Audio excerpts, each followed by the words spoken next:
Dans cette vidéo, on va voir combien d'oseilles vous avez éclaté dans LVMH. Et là, on est avec Rodolphe, Stéphane. Inutile de vous le présenter, mais si, présente-toi quand même. Ah, je me présente donc Rodolphe Stéphane. Moi, je suis un peu sur les marchés depuis pas mal de temps, que ce soit en investissement ou en trading. Je connais Altaz depuis quelques années. Et là, l'objectif, ça va être quoi? Décrypter un peu, comme il l'a dit, LVMH que vous avez dépensé dedans. Voilà, donc les résultats trimestriels, c'est très important. C'est suivi aussi, mais c'est un peu sous-estimé, sous-coté, on va dire. Alors, c'est toujours pareil. LVMH, moi, il y a quelques temps, elle était un peu chère. Sur les 900, elle comptait 900 euros, un peu cher. Désormais, on va comprendre si c'était le temps, le moyen de revenir maintenant dessus. D'accord? Et à travers ces résultats, en fait, ce qu'il y a de bien, c'est qu'on voit pas mal de petits détails. Je vais vous en parler un peu, qui vont vous permettre de décrypter la valeur, pourquoi LVMH et pas Kering par exemple, etc. etc. Bah, on va dire que c'est un peu un document de 31 pages là pour le coup. On peut trouver sur internet directement, par exemple moi sur Google, je mets résultats trimestriels LVMH, je vais sur le site officiel et il y a tout. Il y a la présentation, les chiffres, conférence de presse, nanana. D'ailleurs pour ce cas, c'est une conférence de presse ou c'est un podcast? Bah, il y a les deux, mais exactement c'est ce que tu dis. Et en fait, pour chaque résultat trimestriel, pour chaque boîte, l'objectif ça va être dans la société de voir un peu ce que tu peux trouver, ce qui vont te servir pour l'avenir. Il faut savoir que le marché, lui, il a tendance à pricer une valeur à un instant T, mais il anticipe toujours un peu. Donc c'est pour ça que même si LVMH là a sorti des résultats complètement énormes, on a bien vu que depuis 900, elle avait quand même reperdu presque 300 euros, elle était retombée autour des 600, 650. Donc c'est que le marché anticipait quand même quelques petits éléments dans ces résultats qui allaient être pour lui un peu décevant. Je vais vous en parler, je vais vous dire comment on peut voir et pourquoi par rapport à Kering ou d'autres valeurs du luxe, ça reste quand même une valeur très solide où chaque repli faut la payer, faut l'acheter. Et il y a pas mal de trucs dans ces résultats industriels, notamment avec les secteurs de croissance, les secteurs d'activité, les résultats financiers.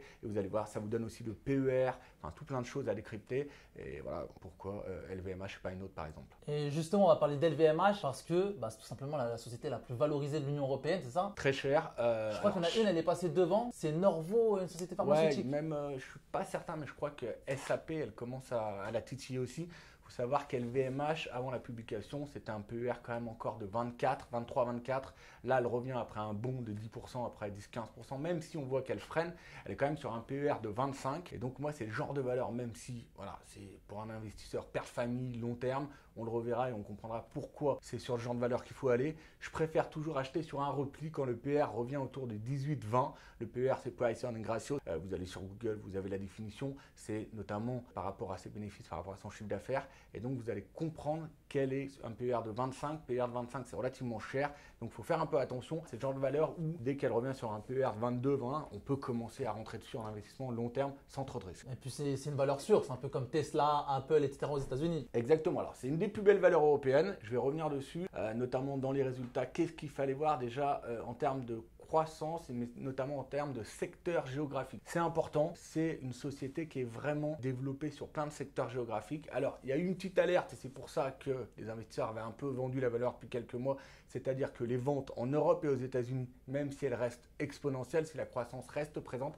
elle est un peu décevante, ça croît un peu moins vite. Donc en gros, ça monte, les chiffres ils montent, mais moins vite que prévu. Exactement, donc c'est pour ça que désormais c'est une valeur toujours aussi solide, mais il faut mieux l'acheter quand il y a des petits replis, comme il y a eu depuis quelques mois. Et donc, on a aussi l'Asie qui était très porteuse, qui s'est calmée un peu. Donc, par contre, ce qu'il y a de bien qu'on peut déduire tout ça de manière très positive, c'est qu'elle est vraiment répartie sur toutes les zones géographiques, Europe, Asie, Amérique, etc. Donc, du coup, ça fait quand même une certaine globalisation, latéralisation de la croissance en zone géographique. Après, autre chose très importante, c'est la croissance en termes de secteur du luxe. Par exemple, pourquoi LVMH et pas Kering? Vous allez avoir une Kering qui est concentrée essentiellement autour de Gucci. Et donc, elle n'est pas assez divertie et donc elle va avoir un impact plus négatif et elle trouve pas sa politique de prix, elle la trouve mal, sa politique de croissance, elle la trouve mal. Alors qu'LVMH, tous les secteurs sont concernés. Ça peut être les montres, la maroquinerie de luxe. La maroquinerie de luxe qui continue de s'envoler. Même des secteurs comme Sephora qui est un des grands groupes porteurs de la marque, qui s'est envolé également. Donc vraiment, si on analyse en termes secteur géographique et secteur d'activité, elle remplit tous les critères, elle balaye l'ensemble des secteurs géographiques, mais surtout elle balaye l'ensemble des secteurs du luxe, que ce soit des montres, au sac à main, à la maroquinerie de luxe, aux produits comme Sephora, aux parfums, etc. etc. Dior qui s'envole également. Donc elle a vraiment beaucoup de marques et plus une société, elle a même une participation un peu faible dans Hermès, mais elle est présente dans Hermès. Donc du coup, plus une société couvre l'ensemble de secteurs, à la fois géographiques et à la fois d'activités à l'intérieur même du luxe, et plus vous allez pouvoir lui accorder un crédit et une valorisation intéressante, parce que même si parfois il y a un ou deux secteurs qui se calment, tout le reste prend le relais, alors que d'autres Voilà. sociétés, voilà. Là, on le voit, hein, vin et spiritueux, mode et maroquinerie, parfums et cosmétiques, montres et joaillerie, distribution sélective. Et en gros, eux, pour ceux qui ne savent pas, LVMH, c'est un grand groupe. Il y a combien de sociétés? Environ une centaine. Ouais, Ils ont même des médias. Ouais, il y Ils a ont même des non, mais médias. il y a dedans. tout, je sais pas combien il y a de salariés, il doit y avoir 300 000 salariés, je crois. Là, je connais pas les chiffres par cœur, hein.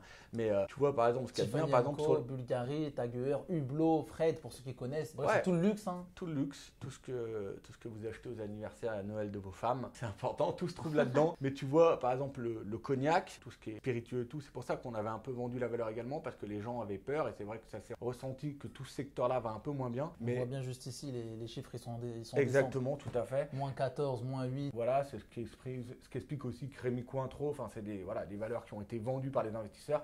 Mais tu vois qu'LVMH, elle est tellement diversifiée que, voilà, même sur de la distribution sélective, même sur du montre, même sur du parfum cosmétique, ça s'envole, quoi. C'est-à-dire que la croissance reste soutenue. Et même si aujourd'hui, il y a des éléments un peu perturbateurs dans le monde, que la croissance, on n'est pas sûr qu'elle soit aussi importante qu'avant un peu de partout, on voit quand même que c'est un groupe très soutenu et que même avec un PER élevé, il y a un élément que vous pourrez regarder dans le compte de résultats notamment, je ne sais pas si on va le voir à tout, mais ce qui est hyper important quand vous détaillez les trimestriels d'un groupe, c'est de toujours regarder la marge d'exploitation brute. Un des points phares d'LVMH, c'est vraiment un des points clés des ratios financiers parce que voilà, les résultats trimestriels vont vous apporter des réponses géographiques, des réponses de secteur d'activité, des réponses de diversification, des réponses d'investissement, mais aussi des réponses grâce aux ratios financiers. Et il y a un des ratios financiers ultra importants sur des sociétés de consommation comme ça, de distribution comme ça, c'est la marge d'exploitation brute. Ça vous parle peut-être pas, mais cette marge d'exploitation, l'argent que va réussir à tirer LVMH de ses ventes, de son chiffre d'affaires, elle reste très élevée puisque je crois qu'elle est autour des 29,5%. Et dans le secteur d'activité, c'est énorme. Globalement, de tout ça, on en tire quoi? On en tire que c'est une société très solide. C'est une des sociétés, certainement en Europe, une des plus favorisées, des plus favorables et des plus appréciées par les investisseurs. Et donc, du coup, il est vrai, il est clair que dès que vous voyez un repli, là, on est quand même passé de 900 quelque chose à presque 630, 620. Très bon repli.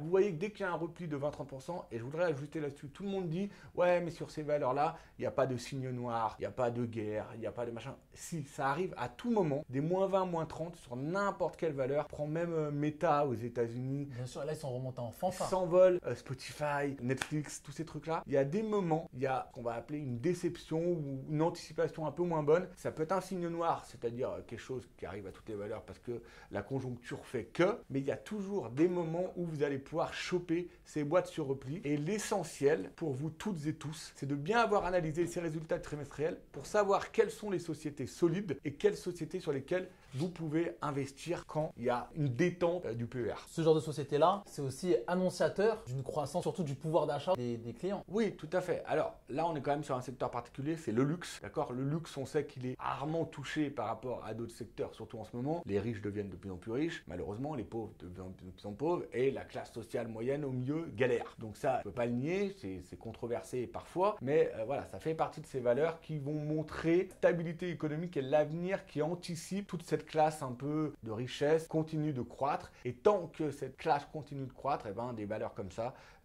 en bénéficieront toujours, que ce soit des valeurs comme Apple, que ce soit des valeurs comme Amazon, voilà. Alors même des valeurs un peu plus moyennes comme Hugo Boss, Zalando souffrent un peu plus de la conjoncture actuelle, mais pour l'instant, même si il est obligé toujours, Monsieur Arnault, qui est donc voilà le boss du groupe, c'est pas le plus riche du monde en ce moment. ça dépend. Il a dû En se ce faire moment, je pense dépasser. qu'il est repassé devant parce que la capitalisation boursière Tesla a pris un grand coup depuis quelques semaines. Donc je pense qu'il est certainement repassé devant Musk. Mais au moins, on sait que c'est une personne tellement sensée que même s'il annonce qu'il peut y avoir des éléments perturbateurs, quand on voit ce qu'il publie globalement sur la société, c'est des centaines de marques. C'est pas comme Kering qui a du mal à définir une vraie politique tournée autour de Gucci parce qu'au final, si Gucci tombe un peu, ben c'est un peu tout le groupe qui en pâtit. Là, vous avez Fred, vous avez Dior, vous avez Sephora, vous avez tout. Ça représente quand même globalement beaucoup d'éléments positifs et c'est pour ça que je pense que c'est un des résultats qui était un des plus importants attendus. Et après, je voudrais revenir sur autre chose, c'est ce qu'on appelle un gap event ou pas, mais on y reviendra après.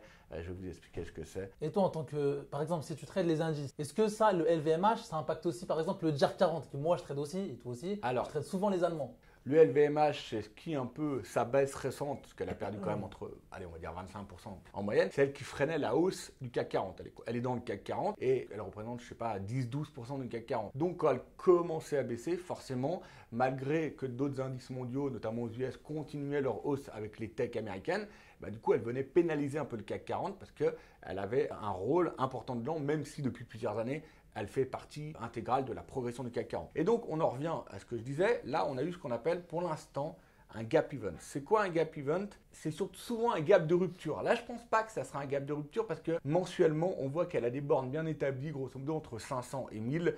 Plus elle s'approche des 500, plus il faut rentrer dessus. Plus elle se rapproche des 800-900, plus j'estime qu'elle est chère, même si c'est la plus belle des valeurs européennes, elle est chère, il faut mieux en sortir. Mais en fait, ce qu'on appelle un gap event, c'est que, en fait, quand une société publie, vous avez ce que vous allez avoir, un gap. Souvent, c'est ce qu'on appelle un gap commun. Pourquoi un gap commun? Parce qu'en fait, il n'y a pas vraiment de surprise. Les investisseurs ont bien anticipé, ont bien pricé, donné un bon cours relatif à la publication. Et donc, du coup, ce gap va être comblé rapidement. Là, il est vrai que je ne sais pas encore si c'est un gap event ou pas, mais on a quand même eu un gap important avec une belle bougie de 10 plus 10 plus 15%. Donc, c'est-à-dire que les investisseurs ont salué ces résultats et peut-être qu'ils avaient anticipé un peu trop, voilà, une dégradation de la conjoncture des LVMH. Et au final, ils se disent, c'est incroyable, elle publie quand même encore 86 milliards de chiffre d'affaires, 15 milliards de résultats nets sur tous les secteurs. Il n'y a qu'un secteur qui est en petite difficulté, mais tout le reste, la maroquinerie, tout s'envole, Sephora s'envole, la joaillerie s'envole, les montres s'envolent. Donc du coup, cet event, ce gap event, ce trou, il reste ouvert. Et donc en fait, un gap event, alors là, c'est pas un énorme gap event. Il y a parfois des sociétés américaines ou même françaises où ce que vous allez avoir un trou. Et en fait, plus ce trou, il va mettre de temps à se combler, ce gap, et puis en fait, ça prouve que les investisseurs s'étaient un peu trompés sur leurs anticipations. Et donc, si on ne vient pas combler ce gap, il va se transformer en un gap commun. Un gap commun, c'est toujours classique, c'est comblé au bout d'un moment. Il va se transformer en gap de rupture. Et plus le temps passe, plus ce gap de rupture va lui permettre en fait de reprendre sa course d'avant. Donc là, c'est ce qui est en train de se passer sur LVMH, chute de 25%, gap event de plus 10, plus 12. Et là, on se cherche un peu, savoir si finalement, est-ce qu'on vient combler le gap, voire retomber un peu plus bas pour repartir, ou est-ce que finalement, on s'est vraiment planté dans les anticipations tellement que les résultats sont bons et on retourne sur les 800, 850, 900. Voilà. Et donc, c'est à travers ces résultats industriels, à travers, trimestriels, pardon, à travers ce gap que vous allez comprendre vraiment si ce qu'il y a dedans, c'est bien ou pas bien. Bah justement, je vais faire un petit astérix. Tu parlais des gaps. Bah les gaps, c'est significatif. Ça symbolise aussi l'émotion et la pensée des investisseurs. Ouais, la psycho des investisseurs.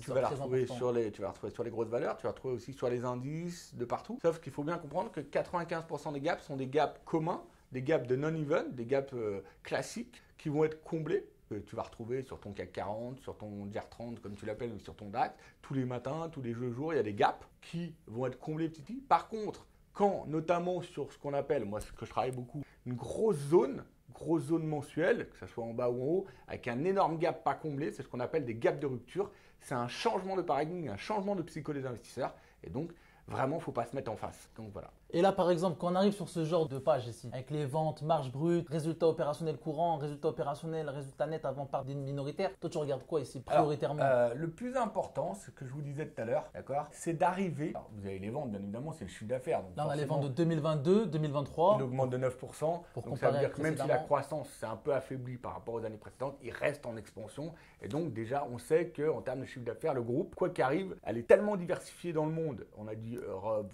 enfin les États-Unis, même si ça baisse un peu, et il y a tellement de secteurs qu'il est quand même encore en hausse de 9%, donc c'est beau. Mais le plus important pour un groupe, vraiment, parce que du coup, c'est bien beau de faire ses ventes, mais derrière, vous allez avoir tout un tas de charges qui arrivent pour arriver à votre marge brute. Et en fait, on voit que dans ce groupe-là, ce qui est incroyable, c'est qu'en dépit de la conjoncture, pendant toute cette année-là, ils ont eu des coûts, même des coûts d'électricité, des coûts de fonctionnement pour leur boutique, des coûts élevés. Et donc, du coup, on voit que cette marge brute, ils ont réussi quand même à la garder en croissance. Et donc, moi, ce que je regarde là-dedans, c'est comme je vous l'ai dit avant, les secteurs géographiques et les secteurs d'activité, le chiffre d'affaires, mais c'est surtout cette fameuse marge brute et ce qu'ils ont réussi à la maintenir. Parce qu'après, tu vas toujours avoir les charges commerciales et les charges administratives qui restent globalement, ça monte tout le temps, parce que si tu vends plus, tu as besoin de plus de personnes pour vendre, tu as besoin de plus de charges administratives, de gestion, de tout le bazar. Mais vraiment, le passage de là à là, c'est-à-dire le passage des ventes à tes marges brutes, toutes tes charges que tu as avant d'arriver à ta marge brute, d'arriver encore à être à plus % sur l'année, c'est extraordinaire. C'est-à-dire que si les ventes, par exemple, étaient à plus 9%, mais la marge avait été rognée à moins 2, moins 3, je me suis dit, ok, forcément, il met tellement d'argent pour développer son commerce qu'il continue de vendre. En revanche, je me serais dit, merde, ok, au fur et à mesure qu'il continue d'augmenter son chiffre d'affaires, les charges, elles augmentent beaucoup trop. Et là, c'est ce qu'il a réussi à faire, c'est garder une marge brute extraordinaire. Et déjà, quand la marge brute est extraordinaire, souvent le reste, ça déballe. Et donc après, tu en reviens au résultat net. Ton résultat net, bon, tu fais, mais c'est moins important à mes yeux que la marge brute. Que tu as d'autres. Bon, après, tu as résultat opérationnel, résultat financier, l'impôt sur les bénéfices. Mais ça, c'est des trucs un peu anecdotiques. Même si un vrai financier il va creuser dans ce sens-là, moi, quand je tombe le résultat industriel, je vais arriver, le résultat trimestriel, je regarde chiffre d'affaires, mais surtout ma marge brute et comment évolue cette marge brute et comment est fait le chiffre d'affaires et comment il a évolué.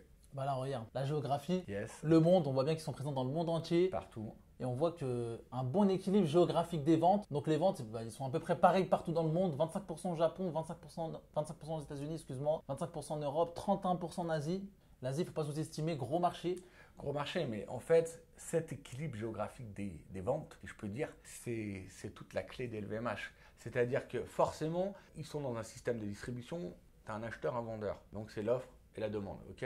Mais à partir du moment où tu as cette offre et la demande, forcément, dans un cycle économique, tu vas avoir des continents qui évoluent, même si les gros continents restent les gros continents. Forcément, les États-Unis, à un moment, sont plus dynamiques en fonction des taux, en fonction surtout des encours de carte bleue. Tu vois, par exemple, tu prends la Chine. Il y avait le Covid, d'accord? Pendant cette période du Covid de la Chine, qu'est-ce qui se passait? On va dire que les gens bloqués en Chine, ils étaient vraiment bloqués. C'est-à-dire qu'ils étaient chez eux, pas le droit de sortir. Plus longtemps que nous en plus. Oui, plus longtemps que nous, mais vraiment avec des procédures très strictes et tout. Nous, on avait un papier, je ne devrais pas dire ça, mais le papier, tu le faisais remplir par ton chien et tu sortais, tu vois ce que je veux dire? Bah, il y a un moment, moi, Rajal m'a rempli mon papier 50 fois, tu vois. Donc, en Chine, c'était vraiment très strict, avec carrément de la livraison à domicile, de plateau repas où le mec te posait ça et se barrait vite. Voilà. Et donc, du coup, en fait, ce qu'il faut bien comprendre, c'est qu'en Chine, par contre, ils ont eu des allocations, des dotations financières qui arrivaient sur leur compte. Et donc, du coup, à un instant T, ils se retrouvaient avec beaucoup de cash sur leur compte bancaire. Enfin, beaucoup. Avec des encours à dépenser plus importants parce que l'État et les banques centrales chinoises déversaient cette liquidité en attendant le retour. Et donc, quand on les a libérés, entre guillemets, ouais, mais c'est un peu ça, on parle de libération, c'est ça. C'est vrai. Quand on les a libérés, ils se sont rués. Et c'est pour ça que moi, j'avais parié beaucoup sur ce groupe Seb aussi, tout ce qui est Tefal, faire des crêpes, des conneries comme ça. Parce qu'en fait, comme sur LVMH, ils disposaient d'une manne financière, 2 ou 3 milliards, mais je ne sais plus les chiffres, ils sont allés dépenser automatiquement, directement. Donc LVMH, par sa présence géographique de partout, elle va bénéficier à un instant T de toutes ces particularités. Et donc quand il y a une zone qui pendant 3 mois marche un peu moins, elle va toujours retrouver la zone qui marche un peu plus, etc. Et donc je pense, tu regardes, c'est un peu comme Mercedes, un peu comme McDonald's, un peu comme ces grosses sociétés, c'est vraiment cet équilibre géographique des ventes de partout qui fait qu'à tout moment, ils se relèvent plus vite que les autres et ils repartent plus vite que les autres parce qu'ils bénéficient de l'ensemble de ces zones-là. Mais justement, maintenant, là, ta façon d'analyser LVMH, elle n'est pas pareille que pour analyser par exemple Tesla ou Apple. Ça, c'est une autre manière d'analyser.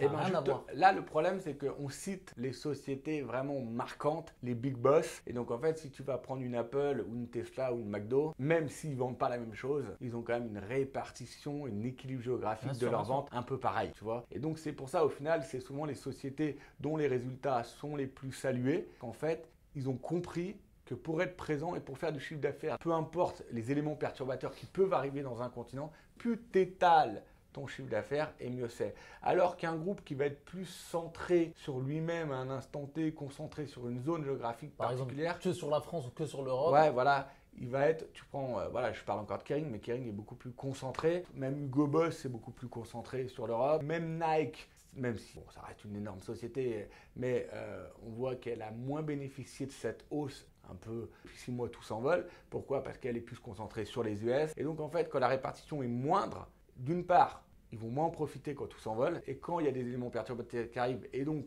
là, on n'a pas eu de déflation, on n'a pas eu on a eu un peu d'inflation, mais finalement la croissance américaine qui ressort, elle est fabuleuse par rapport à ce qu'ils attendaient. Et donc du coup, mais imaginons on rentrait en forte récession, et ben du coup ces boîtes moins bien réparties, elles vont plus galérer que les boîtes qui sont réparties partout, parce que la récession ne sera pas la même partout et le départ ne repartira partout dans chaque zone géographique. Mais à ton avis, on peut arriver en récession incessamment sous peu? Alors, moi j'ai... Il y en a beaucoup qui en parlent là, depuis 1 ou 2 ans. Hein. Ouais, mais du coup, c'est quoi? En fait, la récession, c'est déjà vendre de la peur. Plus tu vends de la peur, mieux c'est. Plus tu vas faire un peu des vidéos ou je viens rarement. Pour Avec des titres un peu putaclic, etc.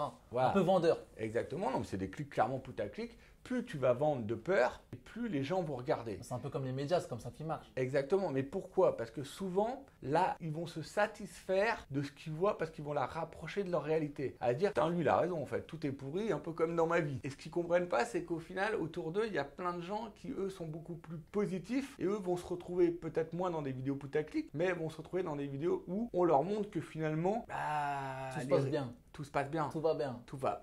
Tout va bien dans le meilleur des mondes. On est pas si seulement.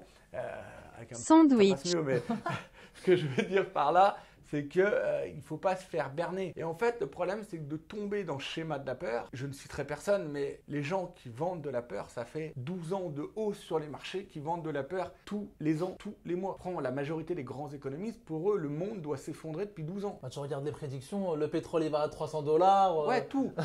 Alors que celui qui les reste... indices craquent. Ouais, alors que celui qui reste un peu plus les pieds sur terre et qui se dit, bon, ok, il y a des éléments perturbateurs, il y a de la guerre, il y a du Covid, machin, mais finalement, la consommation reste présente. On a vu les dernières publications des chiffres, même en Europe, même en Allemagne, il y a 2 jours, mais même aux États-Unis dernièrement, la consommation reste soutenue, la croissance reste durable, et pour l'instant, non, il n'y a pas de signe noir. Donc aujourd'hui, on est plutôt dans une zone de turbulence, où oui, quand ça devient trop cher, il faut retirer un peu de cash des marchés, mais quand ça redevient légitime, il faut y revenir. Pour l'instant, il n'y a pas de perturbation majeure sur les marchés financiers, ni sur les grosses valeurs. Bon, on le voit, hein, les indices, ils font que monter, les US, même les Japonais plus haut historique. Ah, incroyable. Le DJAR 40, 17 000. Ouais, alors que les banques centrales, qui elles étaient créatrices de valeur, pas forcément de valeur, mais qui imprimaient des liquidités sans cesse pour les déverser sur les marchés, qui ont fait monter les marchés, on a eu une grosse peur il y a 2 ans, 2-3 ans, quand elles ont commencé à se retirer un peu, à vouloir réduire notamment les actifs de leur bilan financier, à arrêter d'imprimer, et finalement, même en arrêtant progressivement cette impression, tout continue de s'envoler. Pourquoi? Parce que pour l'instant, le vendeur de peur depuis 12 ans, il se plante complet. Et alors oui, un jour il aura raison. Clairement, un jour. Sauf que souvent, comme il a commencé souvent à vendre de la peur à 30-35 piges. Aujourd'hui, ça fait 15 ans qu'il vend de la peur, il a 50-55 piges. Il a tout perdu, il est souvent tout blanc, il n'a pas gagné d'argent, et souvent quand il aura raison, il sera limite en fin de vie, et je lui souhaite pas. Il va pas en profiter. Ouais, il va pas en profiter, et puis finalement il aura jamais gagné, parce que quoi qu'on en dise, même si actuellement on est sur des niveaux où moi-même je suis très prudent, c'est-à-dire que je laisse passer pas mal de trains à la hausse, parce que je suis prudent et je suis pas du tout, j'ai pas envie de m'investir ici sur ces niveaux-là. C'est pas facile d'acheter maintenant. C'est pas facile d'acheter maintenant, mais le fait d'avoir profité de toutes ces années de hausse me permet d'attendre, et j'attends le bon moment. On me dit que le bon moment il vient jamais, pourtant 2020 c'était la guerre, tout a perdu 30%. Covid. Après c'était le Covid, ou l'inverse, le Ouais, Covid, Ukraine, c'était l'inverse, ouais, tout a perdu 30%. Donc il y a des opportunités d'achat, faut juste pas être pressé. Et au final, celui qui gagne un peu d'argent en bourse, si je peux me permettre, c'est celui qui investit sur des belles sociétés comme ça, mais quand il y a des replis. Ouais. Est-ce qu'on peut appeler ça aussi justement la psychologie des foules? Eh ben, on va y venir. Alors, c'est la psycho des foules. Et on peut en parler longuement après. Là, je pense qu'on a pas mal décrypté LVMH. Mais donc, voilà, c'est cool. Dernière petite chose. Allez, go. Dernière petite chose. Pourquoi les sociétés US, les résultats trimestriels, ils sont plus impactants, par exemple sur le Nasdaq? Parce et que c'est pas pareil sur le DJAR 40 ouais, ou parce sur le que CAC les 40. 7 géants de la tech, je ne veux pas tout citer, mais Google, Amazon, Apple, c'est vraiment ceux qui ont révolutionné la dernière décennie. Et c'est ceux, on sait pourquoi, mais les investisseurs ont été prêts à acheter ces valeurs à des prix complètement hallucinants. Toi, même une Nvidia qui est en train d'exploser sa capitale. Nvidia, c'est la dernière vraiment qui est en train de vraiment de péter. Ouais, vraiment. Mais tu vois, des Microsoft, des Google, des Apple, Meta presque arrivé à 3000 milliards de valorisation. C'est-à-dire que les investisseurs ont vraiment parié et mis beaucoup d'argent sur ces valeurs. Ils ont eu raison puisqu'elles se sont envolées. Sauf qu'au moment où le résultat tombe, les attentes sont tellement élevées, notamment en termes de chiffre d'affaires, de résultat net, de dividendes. On n'a pas parlé des LVMH, mais LVMH, c'est aussi une valeur qui a réaugmenté son dividende. C'est une valeur où tous les ans, même si vous êtes en perte un peu sur la valeur parce que vous êtes rentré trop haut, elle va vous redistribuer une partie de cette richesse. Et c'est bon signe ça quand ils augmentent leurs dividendes. Exactement, mais surtout quand vous regardez les résultats, il faut regarder aussi à quel point la société est capable de vous redonner, de vous redistribuer une partie des richesses qu'elle fait. Pareil sur Mercedes, elle redistribue beaucoup de cette richesse. Si vous voyez des résultats de fou, de folie, mais qu'au final, la société n'est pas capable d'absorber ce qu'on appelle son besoin en fonds de roulement et derrière vous redistribuer un peu de richesse, il y a peu d'intérêt pour l'investisseur. L'investisseur, il est OK, il est content parce que sa boîte monte, mais il veut aussi tous les ans participer, d'avoir mis de l'argent, qu'on lui redistribue un peu de richesse. Donc, on en revient aux tech américaines. Les anti sont très très fortes à chaque coup, incroyable. Pourtant, les tiennes à chaque coup, c'est complètement incroyable. Mais du coup, s'il y a une marche qui est loupée, bah, c'est sanctionné très rapidement. On le voit directement. Directement avec une volate. Ça peut très bien tomber à plus moins 10, moins 15, moins 20, qui est actuellement le cas de Tesla, où tout le monde parie tellement sur le génie de Musk que a donné une valo à Tesla à un moment complètement délirante. L'écologie des foules, on en reparlera après. Du coup, aujourd'hui, elle a déçu les investisseurs et donc, du coup, progressivement, l'impact est beaucoup plus fort et s'y retire beaucoup plus. Mais les gens, quand ils investissent sur Tesla, ils investissent aussi surtout sur Elon Musk. Ouais, ils investissent que sur Elon Musk, Tesla. Et sa folie. Beau gosse, génie. stratégiquement génie. Je crois qu'il a 11 gosses, hein, ouais, avec que des femmes différentes. Ah, incroyable. C'est un génie. Un génie. C'est vraiment un génie de tout. Il adore tout. On va pas s'étendre dans le sujet parce que c'est un sujet que j'apprécie également, mais c'est un génie le gars. Après, voilà, qui dit génie dit à temps très très élevé. Et pour l'instant, l'électrique, quand bien même, aujourd'hui à Paris, vous prenez un Uber, il y a une chance sur deux que ça soit une Tesla, alors qu'il y a 5 ans, c'était pas le cas, c'était plutôt une Mercedes. Et donc, du coup, les attentes sont très très puissantes. Et donc, du coup, là, il est arrivé un peu avec un peu d'exception et tout le monde se dit, bon, est-ce que le génie n'a pas touché un peu le plafond? Est-ce qu'on va pas le remettre d'aplomb? J'estime plus dans le cerveau ou pas? Moi, j'estime, je serais un peu plus mesuré quant à la réussite de ça parce qu'en fait, une voiture électrique, vous allez monter dedans, vous allez être convaincu par l'autonomie, par le calme, par le manque de bruit, par la sérénité, par les économies. Mettre une puce électrique dans votre cerveau, enfin électrique, une puce dans votre cerveau, c'est à vous de faire la démarche quand même, d'aller vous faire opérer, ouvrir la tête pour vous mettre un truc. C'est même pas tu vas à l'hôpital et tout, enfin, c'est une machine. Ouais, c'est une machine. C'est une machine. Du coup, tu deviens très dépendant de ta machine. Et on retombe un peu là, et quand ils avaient eu peur, ils ont mis tellement d'intelligence artificielle dans des robots aux États-Unis, il n'y a encore pas très longtemps, où les robots se sont limite retournés vers les humains, comprenant, regardant les humains, t'as maintenant me diriger. Et donc ils ont commencé à flipper, merde, les robots sont en train de se dire qu'on est en train de les manipuler. Donc voilà, c'est tous les limites du futur que moi-même, je ne pourrais pas vous expliquer, que je ne les connais pas et je ne sais pas où elles vont s'arrêter. Bon courage. En tout cas, merci beaucoup Rodolphe pour cette intervention. Avec grand plaisir, j'ai fait ça rapidement, aucune préparation, comme d'hab. Au feeling. Mais c'est ça qui est bon. Et pourquoi je suis là? Altaz, faut bien comprendre, parce qu'il y a rien qui me dit, pourquoi tu fais des vidéos qu'avec Altaz, hein? Faut bien comprendre que, comme je vous le dis souvent, ce gamin derrière, aujourd'hui c'est plus un gamin, il a grandi. Mais je l'ai rencontré, je lui ai fait pas mal, je lui ai expliqué pas mal de choses, je lui ai donné pas mal de phases décisives, mais il n'y a pas qu'à lui. J'ai pas mal d'abonnés à moi, pas mal de coachs à moi, que j'aide aussi. Pourtant, ils vont pas me prouver ce qu'il m'a prouvé. C'est-à-dire que je vais pas lui lancer des fleurs, mais je lui lance quand même, parce qu'il est toujours à la recherche d'amélioration, à la recherche de progression, à la recherche de compréhension, à la recherche d'apprentissage. Et c'est ce qui fait qu'aujourd'hui, lui, j'ai toujours eu envie de l'aider, alors que d'autres, je leur ai donné les mêmes clés, mais au final, de ces clés-là, elles se sont endormies sur les lauriers, alors que lui, je lui ai donné les clés, mais après, il s'est fait tout seul. Et aujourd'hui, il n'a pas besoin de moi. Et donc, du coup, comme il n'a pas besoin de moi, eh ben, ça me fait plaisir de lui donner un coup de pouce quand je peux. Voilà. En tout cas, merci à toi, parce qu'aujourd'hui, ça nous permet de faire une bonne vidéo et d'apporter de la plus-value aux gens qui regardent cette vidéo. Exactement, c'est le but. Voilà, avec Mimouz magnifique derrière. En tout cas, merci à vous. J'espère que vous avez kiffé, les Ouais, gars. au top, c'est cool et on va continuer ça.